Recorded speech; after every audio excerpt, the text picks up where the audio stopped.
Today, we are going to dive into a really fascinating analysis of the biblical chapter Hosea 13 by Dr. John Oswalt. And we're going to use his insights to unpack a paradox that feels, well, timeless. Why is it that things so often seem to fall apart right when they're going their best? Okay, so let's just start with this question because I'm pretty sure we can all relate to this on some level, right? You're at the absolute top of your game, everything's clicking, things are going great, and then almost out of nowhere, the whole foundation just starts to crack. Well, this exact experience is something Hosea 13 tackles head on. So where does the problem start? According to this analysis, it begins at the very moment of success.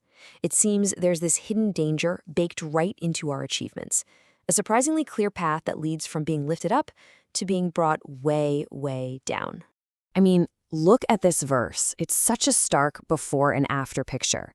Ephraim, who stands in for Israel here, was powerful, influential, respected. And then, bam, idolatry and death. So what on earth is the bridge that connects those two completely different states? Well, Dr. Oswalt argues it all comes down to a single, really powerful human emotion.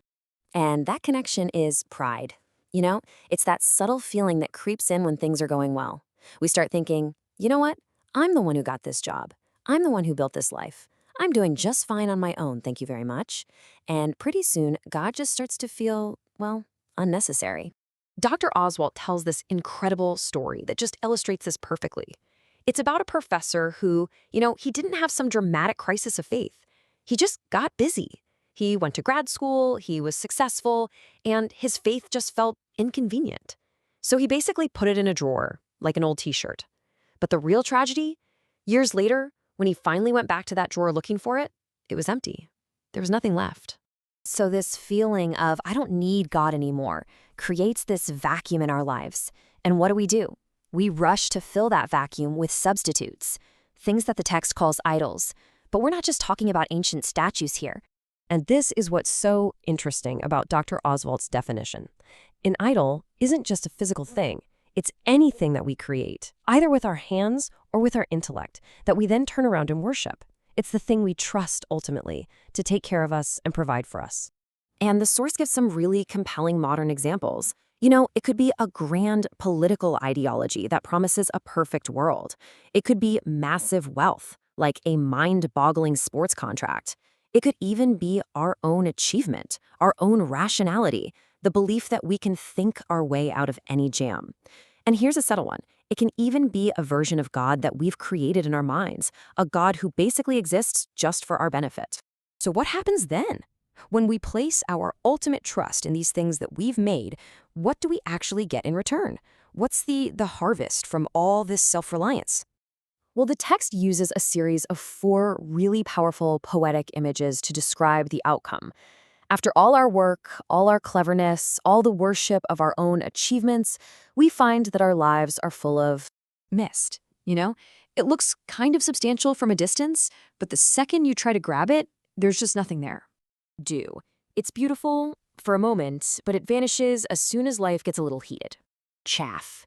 The worthless, weightless husk that just gets blown away from the actual, substantial grain. And finally, smoke. Yeah, it fills the air, but ultimately it's just empty, irritating, and it disappears in a flash. The point is, all these things we trust in, they're fleeting. They can't possibly sustain us. Now, the consequence of walking down this path is described in the text with a very loaded term, God's wrath. But Dr. Oswalt offers a really important reframing of what this actually means. See, the common idea is of some red-faced, angry tyrant in the sky shouting, "I'm gonna get you!" But the explanation here is totally different. It's not personal. It's more like an unwavering law of cause and effect. It's as if God is saying, look, you have insisted on choosing a road that leads to destruction. So I'm going to let you experience the natural consequences of that choice. As Oswalt puts it so perfectly, it's like we're trying to live life against the grain of the universe. We're literally fighting against the very way we were designed to function. And then we're surprised when it hurts, when everything keeps falling apart. Okay, so if self-reliance and worshiping our own creations is basically a dead end, what's the alternative? Well, the source material proposes a completely different foundation for life, one that basically flips the entire script. And this lays out the positive cycle so clearly. See, it all starts with step one, trusting that God is, in fact, trustworthy. When you believe your life is in good hands, you don't have to constantly grasp and grab and worry. And that frees you up to become a trustworthy person yourself. And of course, when you have trustworthy people, you can build the healthy, life-giving relationships that make a community, a society actually work. This is demonstrated so well in the story of Abraham, remember? He let his nephew Lot choose the lush green pastures, and he willingly took the rocky hills. Now, why would he do that? Because he had learned that what God provides, even if it looks like a bunch of rocks, is so much better than the best thing you can grab for yourself. He learned to trust the source, not just his own efforts. And all of this brings us to the final, really challenging thought from this analysis. It's a question for us, right here, right now. The text says of Israel, when they were satisfied, they became proud, and then they forgot me. So in all of our success, our technology, our incredible achievements, have we done the exact same thing? Have we become so satisfied that we've forgotten where the real blessings actually come from?